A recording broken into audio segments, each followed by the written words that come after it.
let's start.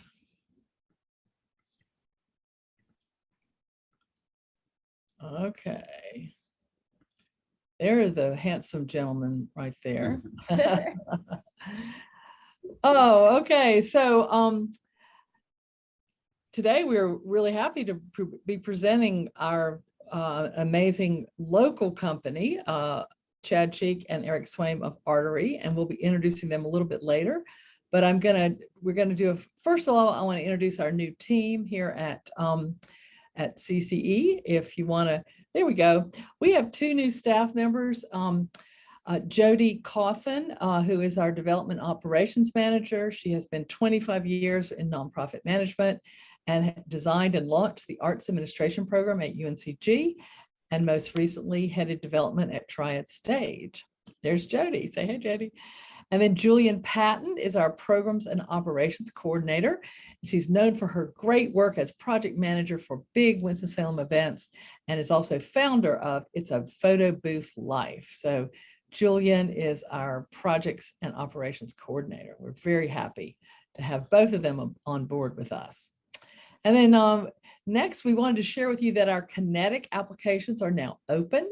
And if you know anyone with a really great idea that needs developing, Kinetic is a perfect program for that. It is a 4-week boot camp starting in February. It'll be early February through early March. And we take you through customer discovery and business model and a little bit of marketing messaging. So it's a really good program for idea stage. You do not have to have your LLC or you don't have to have any kind of legal status. You can just go straight into it. And we've had companies go through it that are now launching businesses in Winston-Salem and beyond.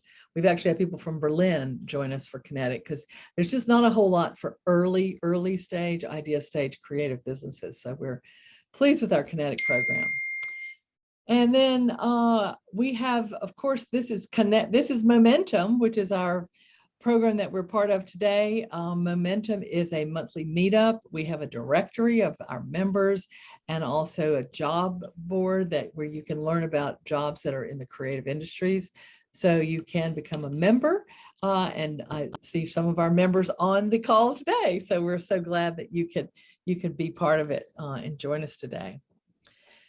There's a small fee, a monthly. You can either pay it monthly or annually, and the prices there, and that keeps us being able to maintain our website and keep it up to date. So I am now going to let you know that we will have a wonderful presentation by our speakers, and if you have questions, please feel free to put them in the chat.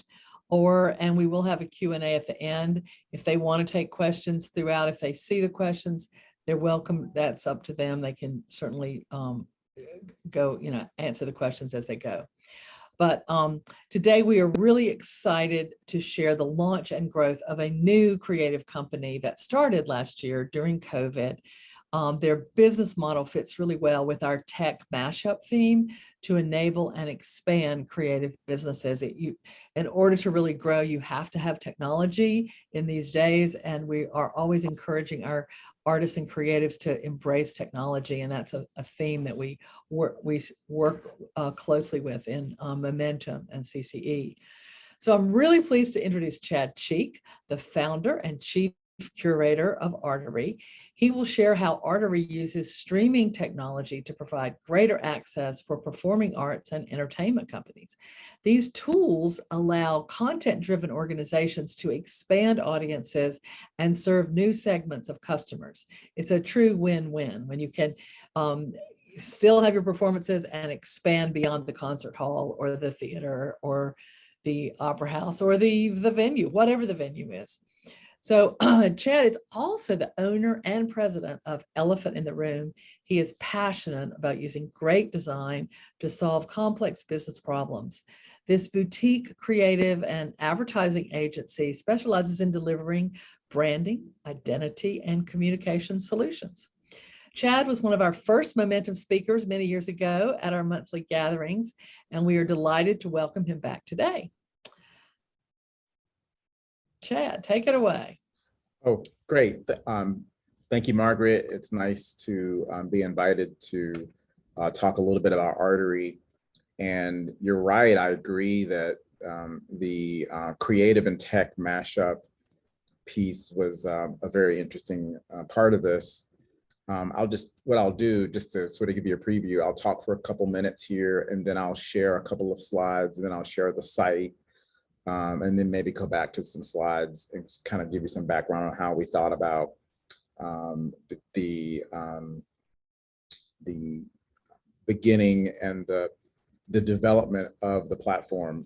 But just a little bit about my background. So as Margaret mentioned, I run Elephant in the Room, and been doing that since 2007 now.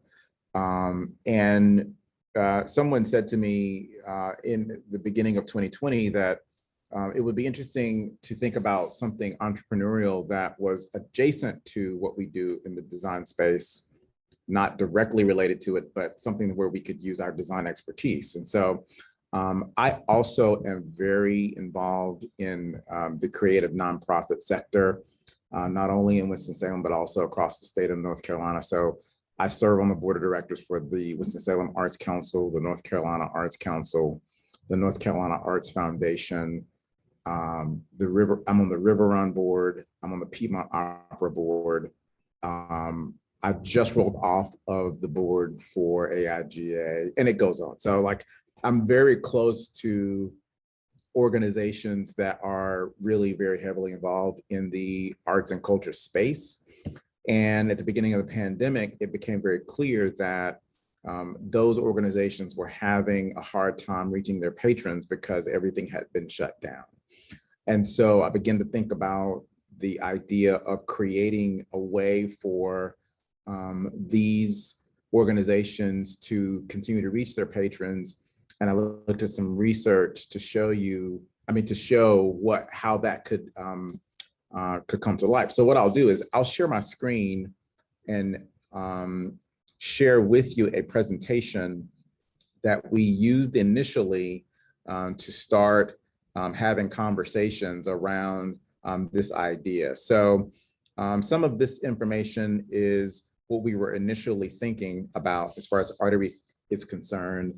Essentially, Artarie, just as an introduction, Artarie is a streaming media platform which provides a way for arts and culture organizations to reach their patrons. Like at the very heart of what it is, that's what it is, streaming media platform. So think Netflix, think Hulu, think Amazon Prime, but specifically focused against arts and culture. That's the point. It's a curated content platform. That's very important. So we are not going to have just any and everything, but it needs to be a certain quality, in a certain category. You can see the content categories there. And currently we present new and archived content every week from local and regional arts partners. And it's a subscription platform. So the monthly subscription is $8.99.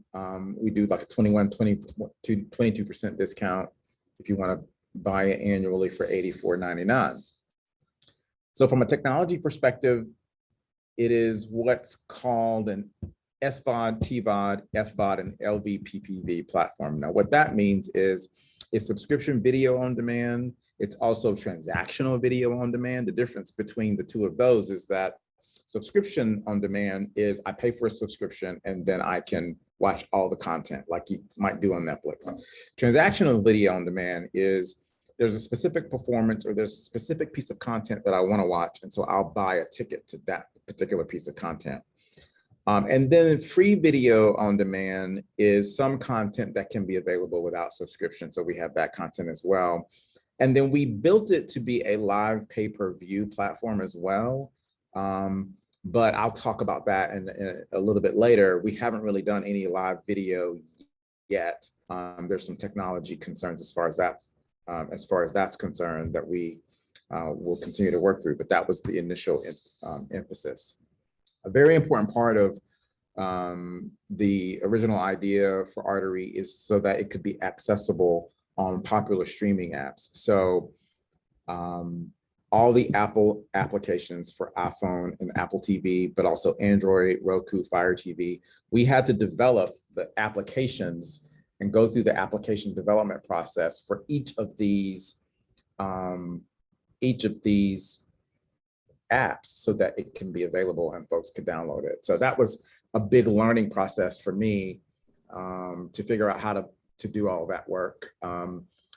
And the one piece of this that I don't know that I have a slide on, but it's very important, is that we work with Vimeo, and we're using the Vimeo OTT platform to do that. So they help us through that process, but we had to go through the application development process as well.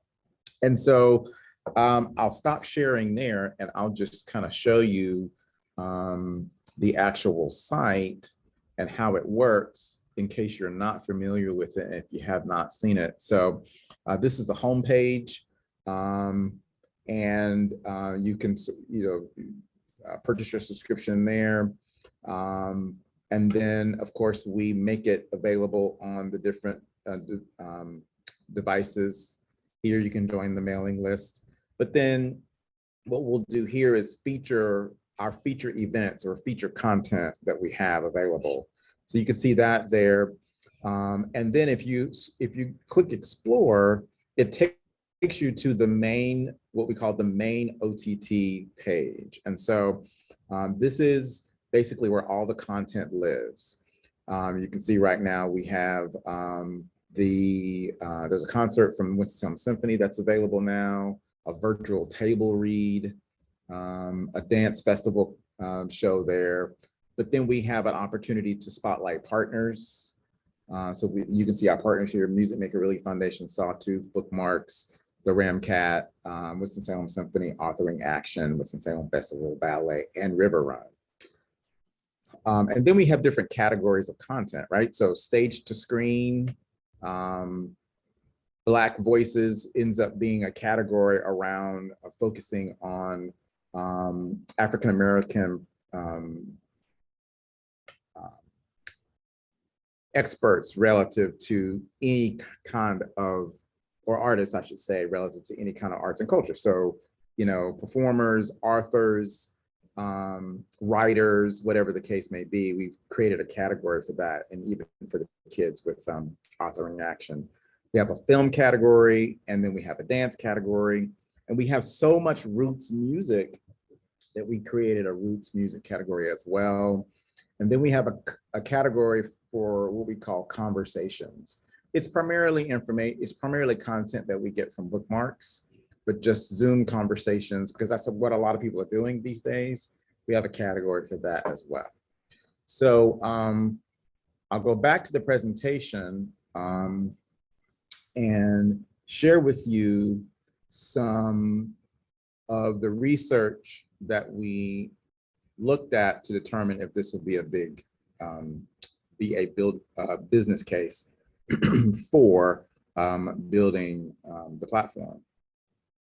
So in early 2020, we looked at some research that indicated that there was a need for streaming arts and culture. There was a group called Culture Track that did some research. I'm not going to spend a lot of time on this, but basically the research indicated that people were valuing the ability to stream arts and culture content online, and that they had, when things had shut down, that they were moving towards online opportunities to see arts and culture content. I love this slide because it really indicates that many respondents had looked to online content categories for brick and mortar arts and culture organizations that they had a relationship with and that they also had not had a relationship with. So this was a really strong case for the opportunity for organizations who wanted to reach patrons that they already had contact with, but also reach new patrons as well. These are some quotes that the research also indicated in terms of expanding access to arts and culture through a digital offering made sense. And we kind of looked at this as a way to sort of build a case around the fact that people would want to do this even after things began to open up. Another piece of research indicated that arts and culture organizations were deemed essential And that even though there were some organizations that may have been struggling, it was important for patrons to support these organizations. I'm on the, like I mentioned before, I'm on the board of directors for the North Carolina Arts Council. And so this is old data at this point, but the North Carolina Arts Council did an impact survey to find what the impact of losses of income were for arts organizations across the state between 2019 and 2020. And so you can see the numbers here, the income loss. And so at least in our state alone, the impact was significant. These numbers are much higher now, but these are just the numbers that we use, as I mentioned, to indicate the research in terms of building the platform. And so you can see that that number there, almost $44 million estimated losses due to canceled events and closed facility. That's a significant number as well. Got a quote from Vimeo here. Vimeo indicated that COVID-19 had accelerated the transformation to digital in key industries by 5 to 10 years. And then we kind of put together a slide that focused on why it was important for arts organizations to pivot to digital offerings. And you can see those. I don't need to read those to you, but it really was the right opportunity we felt to create something that would allow arts and culture organizations to reach their patrons in a way that folks were beginning to transition to in terms of how they looked at content. Another case for using apps, I love number 2, people are 33% more likely to subscribe online or to be an app than they are on the web. And this is from Vimeo. And only 38% of video viewing takes place on the web and mobile. So what that really means is that even though you may stream content through a website, only 38% of viewing takes place that way. If you can put it on an app, then we found that that was a great way for content to be taken. And so the roll-up of all the research was that arts patrons are more likely to access digital content from groups with which they have a relationship with. We found that people were exploring and seeking new arts and cultural offerings as everyone was settling into new realities of life. And that arts groups were in crisis, and while millions of dollars were being lost, arts groups needed a new way to get content out to their patrons. And so because of that, we created Artarie. And so that's just a real snapshot of the some of the research that we did. And so I launched Artarie, I think I began working on it in October of 2020. Yeah. And then I don't know anymore. And then we we signed up arts partners and started to get content, and that went really well. And I realized that I needed help to manage the day-to-day. And so I brought in Eric Swaim, who has been working to run the day-to-day operations for Artarie. So he's our director of programming and partnerships. And it's been really interesting because people are arts partners are finding out about Artarie and wanting to work with us to get their content out there. And at the same time, patrons of the arts are also looking to continue to bring or to view that content online as well. And so I'll just pause right there. I could say a lot more, but I just probably spewed out, did a lot there. So I'll pause for questions, and maybe, I don't know, Eric may have anything to add as well. Several times, and I think actually the description of the site is curated. Talk to us about that part of the process. Very good. So I'll start, let Eric also add as well. So we wanted to start with the highest level of content that we could, right? We wanted to work with established partners. On the one hand, we wanted to work with established partners who had content that was going to create a nice streaming experience for someone who's sitting at home on the couch and that sort of thing. So that doesn't necessarily mean like film quality, like it doesn't have to be super, super polished, but it needed to be something that was engaging, so that someone would have a good streaming experience. And we found that across the different categories, depending on what the content is, something that's sort of low tech but easy to see might be fun, and something that, like if it's music, the music has to be good so I can hear it and sort of immerse myself in that. So the production quality had to be really good. And so we wanted to make sure that we could present content that, for the most part, family oriented, for the most part, what people would expect, but then also deliver some maybe unique or obscure pieces as well. Mm-hmm. Yeah. What would you add? Yeah, and I think that's kind of like a delicate balance with us, is like we want that to be a pretty expansive umbrella as to like if it fits into arts and culture, we want it. So to Chad's point, like we have the obvious choices like the fine arts, opera, symphony, but then we have things like bookmarks, which would be the literary arts and some of the conversations with authors.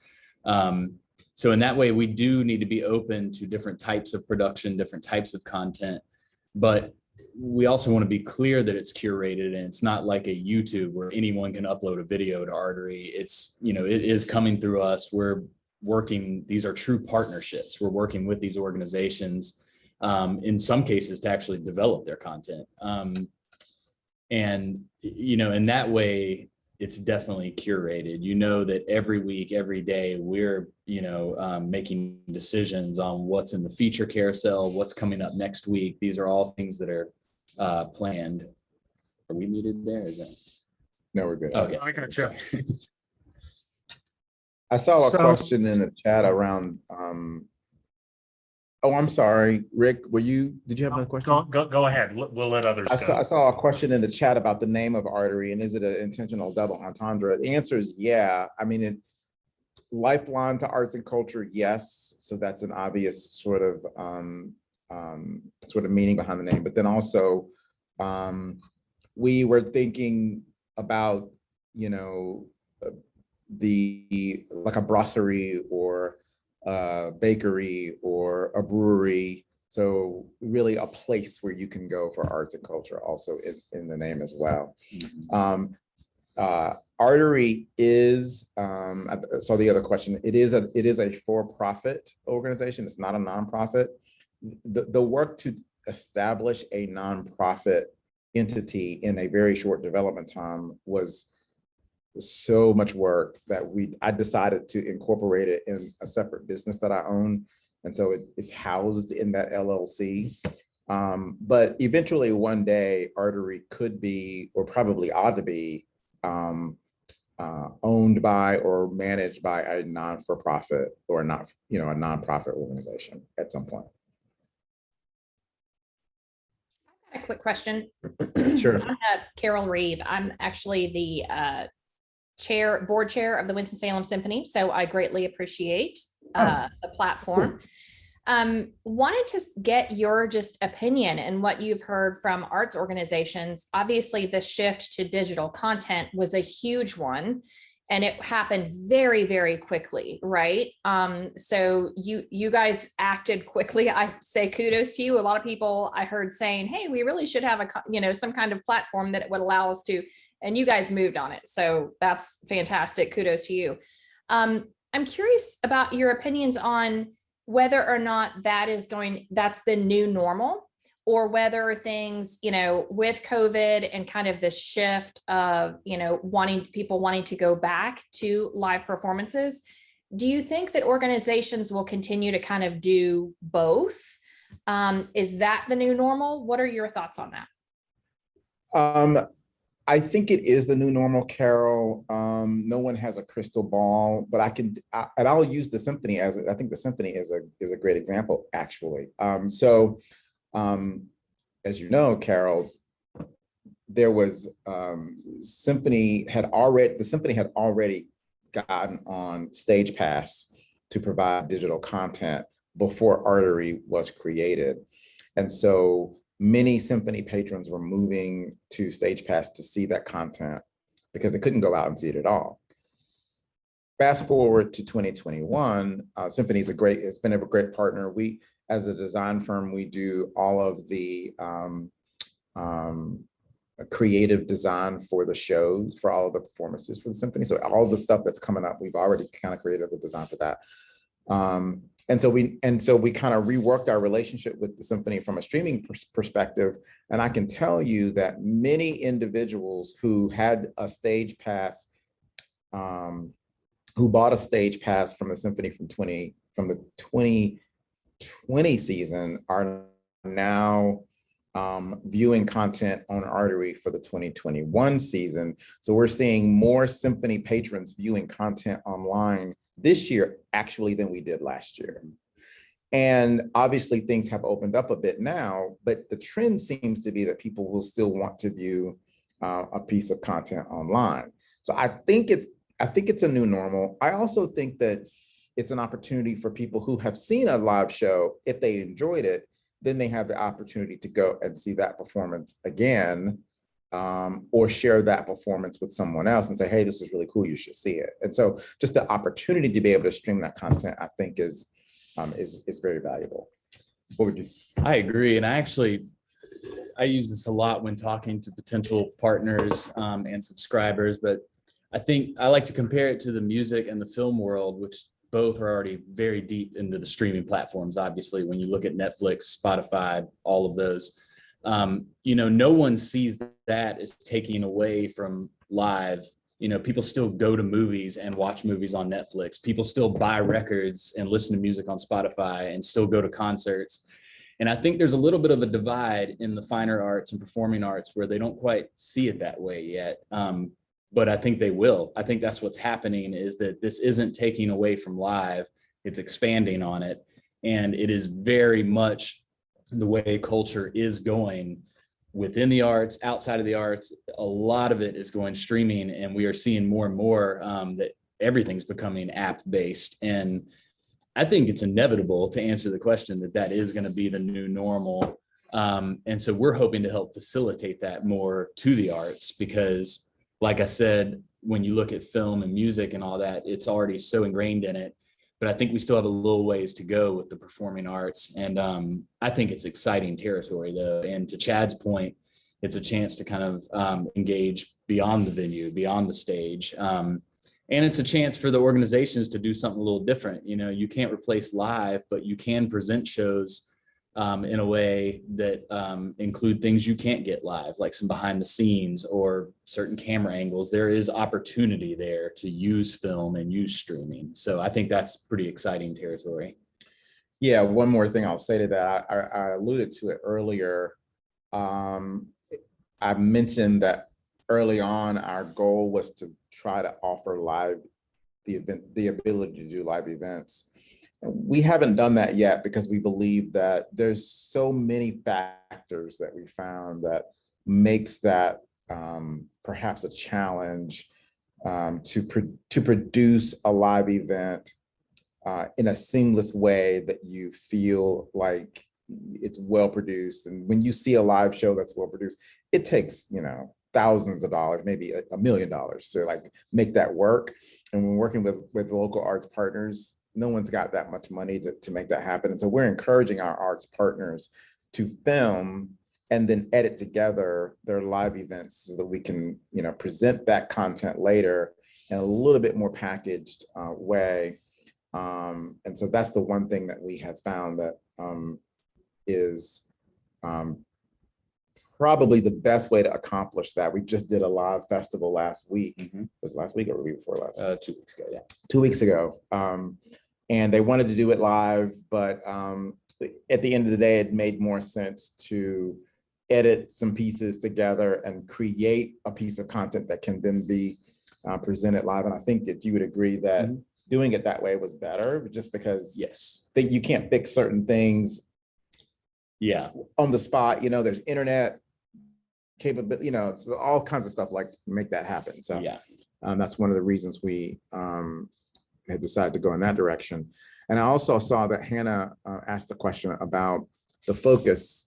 Hannah's question was around, let's see if I get this right. Is a goal to serve only local artists and arts organizations or attract content from across the country? Originally, the idea was to start local. In our community, we've got just a wealth of arts partners that it makes sense that we could start something like this in our community, but that we would eventually expand across. I was calling it sort of mid-sized markets like the Piedmont Triad or like Winston, to provide a way for those organizations to present their content as well. That's still the goal. We've been focused primarily on local partners just because there's been so much local content that we've been able to produce. But ultimately, yes, the goal would be to expand our reach across the country. Mhm. Yep. If it's okay if I make a comment? Yeah. I've been thinking about what you're saying, and I need to share a couple of things and why it's so important to our society right now. We're all talking about COVID and the pandemic and everything else. As a culture, we need to be together. As much as I really enjoyed meeting all of you in the first time, you can't get chemistry sometimes unless you're with somebody. And I've been in the arts for over 30 years, and particularly in framed pictures and things like that. And as soon as I mention that, I ask, people are very defensive, and they'd say, well, I don't have any, expensive art in my home. I don't have anything. They become defensive, like they have to have a Van Gogh original to be able to appreciate things. But yet, the best art people have ever produced was the things that kids produced in school, brought home, slapped on the refrigerator, and man, everybody thought it was fantastic. And sometimes we would be there for a year. And when I look at the arts, I know we talk about the performing arts. The drawback that I see of the performing arts is that we become a spectator society. On Sunday afternoon, there's 70,000 people who go to Charlotte to watch 20 guys play football. Those guys get to play. 70,000 of us watch. It's not the same. And I think that for the arts to have the rebirth it deserves is that we have to participate. When I first came to Winston-Salem, we had festivals downtown. We had concerts in the Salem, park down there on Second, I think it was, and Marshall. We had the Stevens Center. We had Renolda. We had the School of the Arts. We had arts on every corner. And now, as much as we're trying to, honor the pandemic, is that when I was introduced to the arts, I was in kindergarten. So I was, 5 or 6? And the teacher would tell us, and somebody would drag out this box. And in that box was a triangle and a drum and a tambourine. And kids would fight over these things, and they never thought they made bad music. And they really, really enjoyed it. And it was, for myself, it was 3 years before I started studying art. And the school systems don't support art. Let's face it, they do not support the arts. And yet nothing has added to my growth more than the arts. Mathematics, when I learned music, being able to appreciate, and there's even the art of food, just slapping things on a plate versus you see a restaurant will charge you $30 more if they put your asparagus in a cylinder versus just laying it on your plate, and they raise the price $20. So I'm paying for my art. What I'm saying is that I have a real love of the arts. My kids have really developed a love of the arts. And I feel that's our starting point. It's not getting people back together, because I know it's expensive. It's prohibitive to pay the money for an auditorium, because like right now, we have a great program going right now in my work. It is really hard to get people in seats. I've had the best people get in front, and you feel bad because only 20 or 30 people come into a room for 100, because we become spectators. We want it easy. We want to sit back. We want to be spoon-fed these things. And yet the joy of the arts is participating. And what I would like to see is from really a grassroots situation. Something that I enjoyed was, I remember the symphony. And Carol, you're with the symphony, right? I remember when they would have the rehearsals available to the public, and you saw what was going on behind the scenes. And as a strategic teacher of management, I could not believe how everybody looked like they were just doing their thing. And all of a sudden, the maestro would get up the baton, and instantaneously, within like a second, everybody was in the same place. I could not believe that. And I don't know of a manager that has that kind of influence. The maestro did. And I can remember them being open to go across the street and being able to share a beer if you wanted to. And I think that that dimension of after the performance can be reintroduced so that I can ask questions. I can ask questions of somebody who's played an instrument. I can ask questions, because then you start participating other than just going home, you know. And I've never seen anybody get excited because I put my tickets on the refrigerator. You know, but when I saw Bob Dylan and, the people get together, boy, I was so excited. I keep my program, I put it up. I'm rambling a little bit, but I'm rambling out of excitement because I see everything you're all doing and I applaud you. I also am a student of entrepreneurship, and entrepreneurship can be very lonely. It really can be very, very lonely. But you get excited when somebody says, hey, I really like your idea. That's cool. And only 20% of the people will step forward and make it happen. But I think we have a responsibility of thinking small to get big. We have to go back to that box of the drums and the triangles and the rest of it. I would think it would be exciting if I had to win a raffle to play the triangle in the symphony, Carol, where I was up there and I had my, tux on and everything.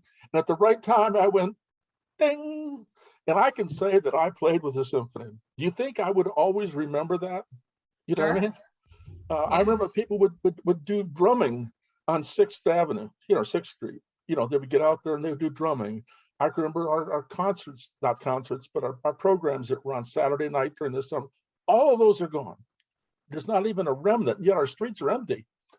And John, I think you have an interesting point about the importance of how art connects people. And when streaming, it can feel like disconnection, which I think leads to my question. That is, have you guys considered the ability to co-view, like simultaneously view a production? So it can be,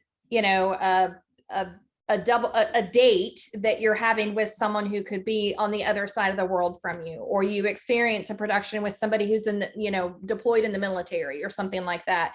I know Netflix has that ability with some browsers to be able to actually simultaneously watch something. Have you guys considered that with Artarie? That's a really good idea. We do work within, the OTT platform, so it'd have to be made possible with them, but I don't see why not. And I love that idea.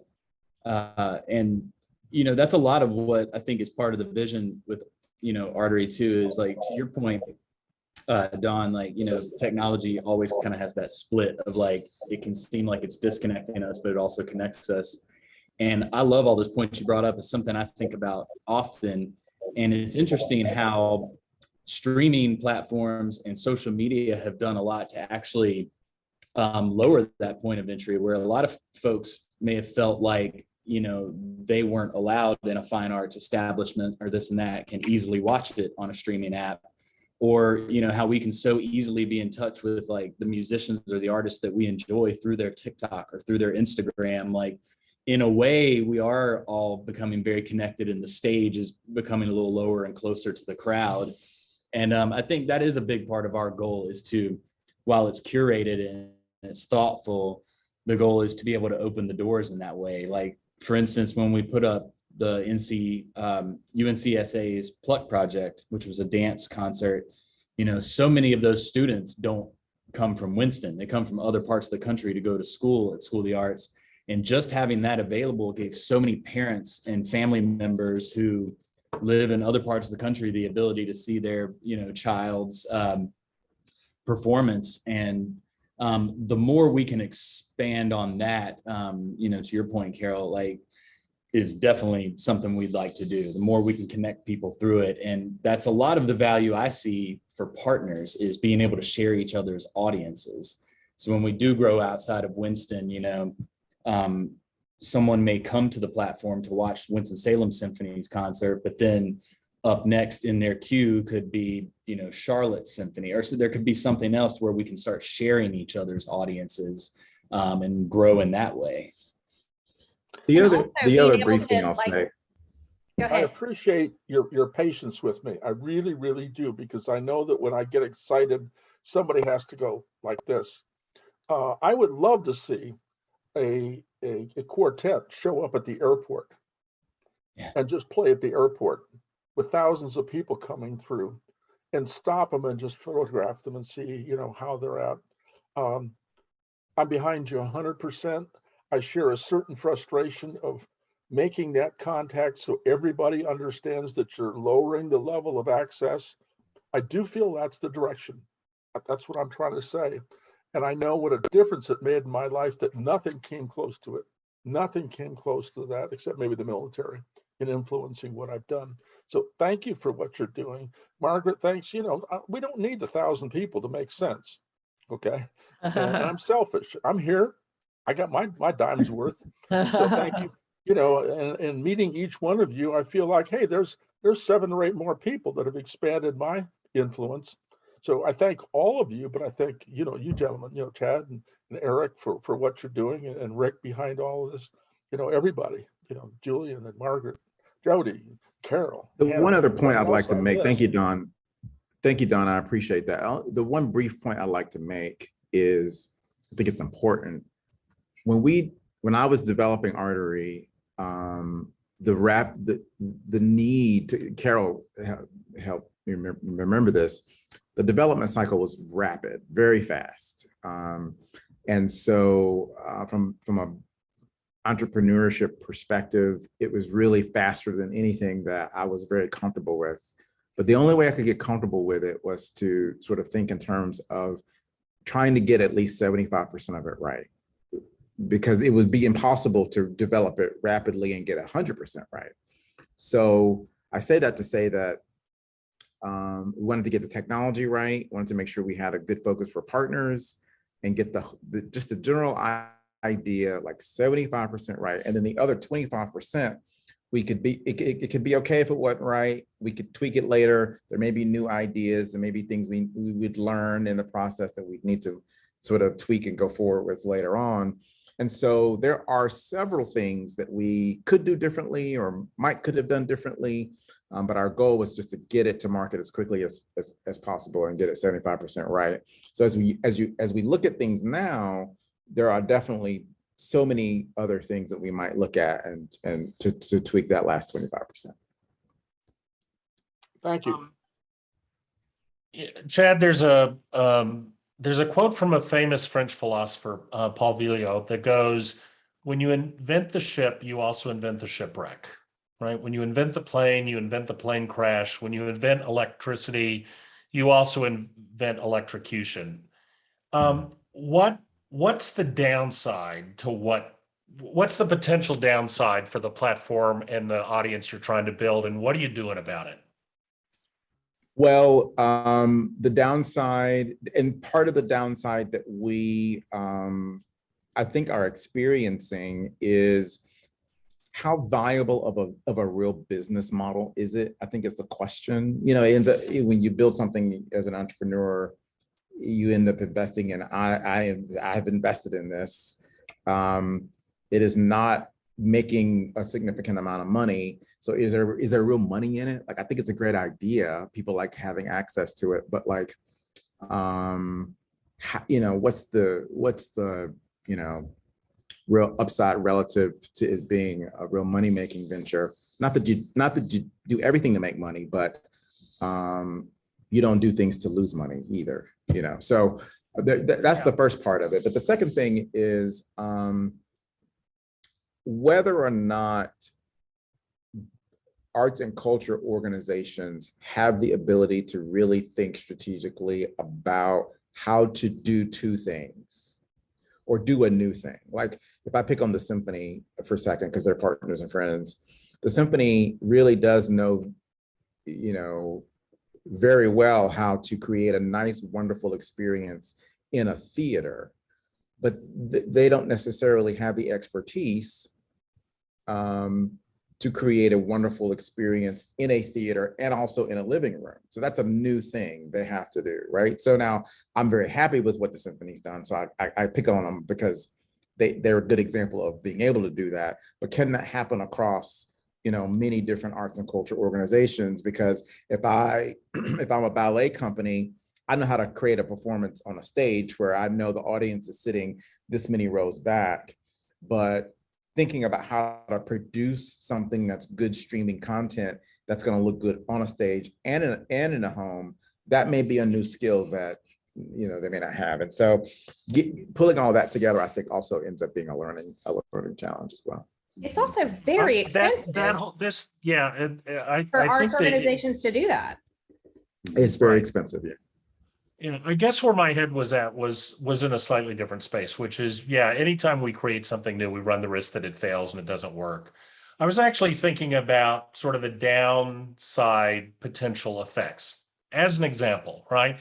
If sitting in my home, I'm able to get a really good immersive experience with the American Ballet Theater every night I want to, does that mean I'm much less inclined to go to the local ballet folks?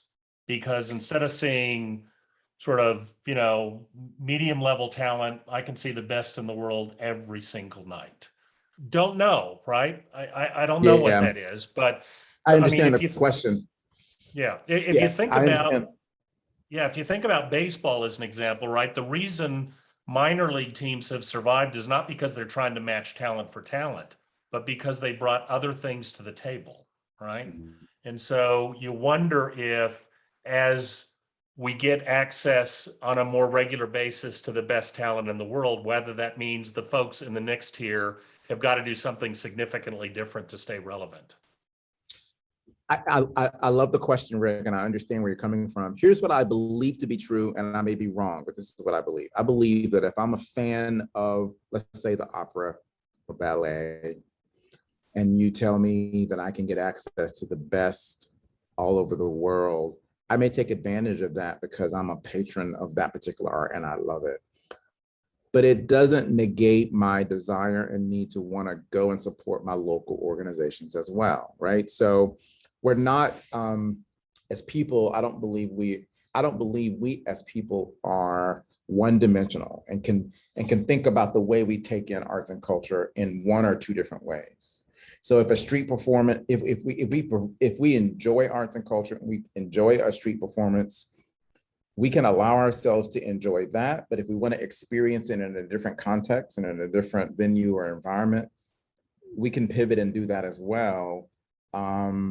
I may not feel comfortable going to the Ramcat or going to Stevens Center to enjoy a performance, but my next door neighbor may feel very comfortable doing that. And we may enjoy the same kind of arts and culture. And so I think that there is the downside of that, but it also means that if I enjoy jazz, for instance, if I enjoy jazz and I can listen to streaming jazz content from all over the world, that's wonderful. I may have it on in the background, or I may just sit down with a glass of wine and do that. But if you tell me I can go enjoy a local performance or someone that I may know, and I can go like meet them and talk to them and shake their hand, I'm gonna want to do that too. So I think that there's room for all kinds of intake there. I think I just want to ask Hannah to speak up a minute. Hannah is the director of the Arts Management Program in Greensboro, and she has some interesting, I think she has maybe a comment she'd like to share about arts audiences and the youth that she's training to go into the arts administration programs. Chad and Eric, thank you so much for your work and for engaging in this conversation. I think it's a huge value to these particular arts organizations that you're providing this this service. My area of research is arts audiences, and so I'm really digging in right now to what digital is going to mean, and some of the a lot of it is just unknown, and it depends on what the organizations and the artists do. So, I mean, a few thoughts. So a lot of that culture track study that Chad mentioned, I recommend all of you go and read it.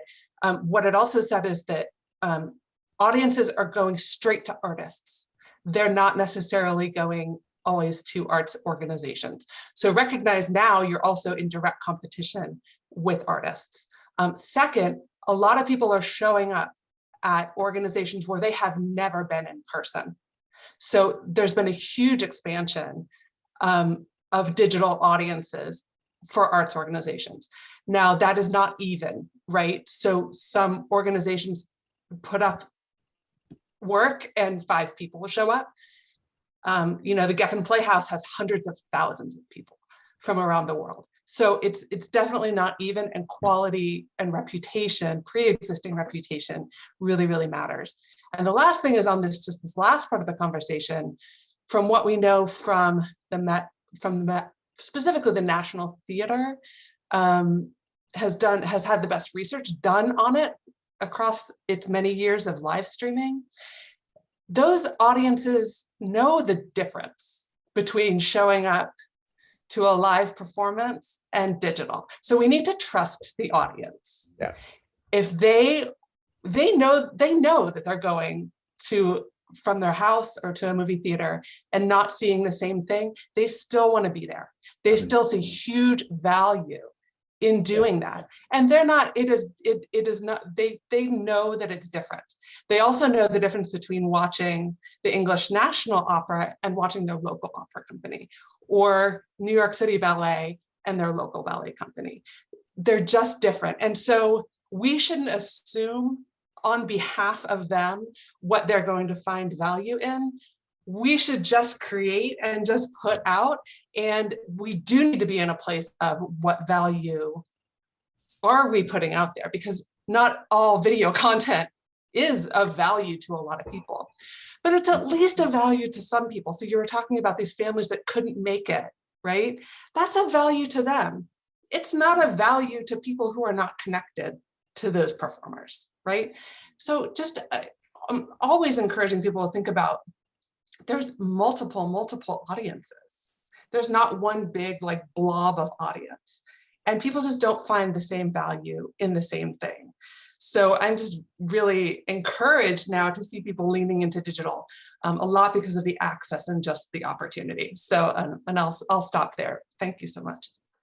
Okay, and now we're going to have to wrap this up soon, but I want to make sure we give Eric a chance to share any kind of intentional access to the site. Were you going to share? Eric is the director of partners and programs at Artarie, and he was going to share how we could go about joining Artarie if you want to. Sure. So yeah, if you or someone you know is involved with an arts organization or individual artists, you can simply contact me or the site, info@artarie.com or eric@artarie.com.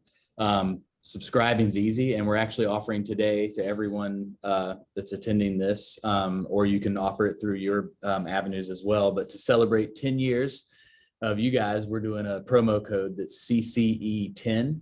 And if you enter that at checkout for your subscription, you get 50% off the first 2 months of your subscription. Which is really cheap. That's like $4. So CCE10 again will be the number 10 is the promo code to enter there, and I'll send that to you as well, Julian, so you guys can share on your end. But yeah, it's pretty simple. Like Chad said earlier, it's set up just like any of your $8.99 a month platforms that you've seen, Netflix, Hulu, any of those, and you can get it on any device. We'd love to hear from everyone and what you're, wanting to see. And again, if you've got connections with organizations, or, to be clear, and to Hannah's point, we work with individual artists as well. So anybody that's got content and eager to get out there, just get in contact. Great. Well, thank you, Eric, and thank you, Chad. We want to be really respectful of everyone's time. We want to just thank these amazing speakers today. I hope you'll all go on and sign up for Artarie with this promo code CCE10 and check it out. We love supporting local businesses and particularly creative entrepreneurs, which these gentlemen are, and their whole team. So that's great. And then we wanted to share that we are planning of course, Momentum is going to be every month, but our next actual event is going to be December 16th, and it's called the Great Momentum Bake Off. And it is going to be in person at on December 16th at like 5:30 after work. We're going to have some food and bring your cakes and pies that you have made. And we're going to have a little contest to see which one wins, and we'll have a little prize for the winners, and like, I guess, a prize for the best cake, prize for the best pie. So we just felt that this would be fun to end our year. We do like having in-person meetups. Of course, Momentum was designed with that in mind. We always have met in person over lunch. We can't do that right now, but we are going to be, and we do, yes, we love pie and we love cake. So please join us on December 16th. Mark your calendars. You'll see more about this in our e-newsletters and e-blasts. And we would just love to see you there. And thank you so much for joining us. This has been recorded. We will share it on our YouTube, and we will put it in our social media that Chad and Eric were here, and Momentum members, and I guess our audiences can join Artarie for on the code CCE10. Thank you for having us. Thank you. Really appreciate it. Joining us. We really appreciate it. Y'all are awesome. It was great. Thank you. Okay. Have a great day, everyone. Thank you. Okay. Bye-bye. Bye. Bye.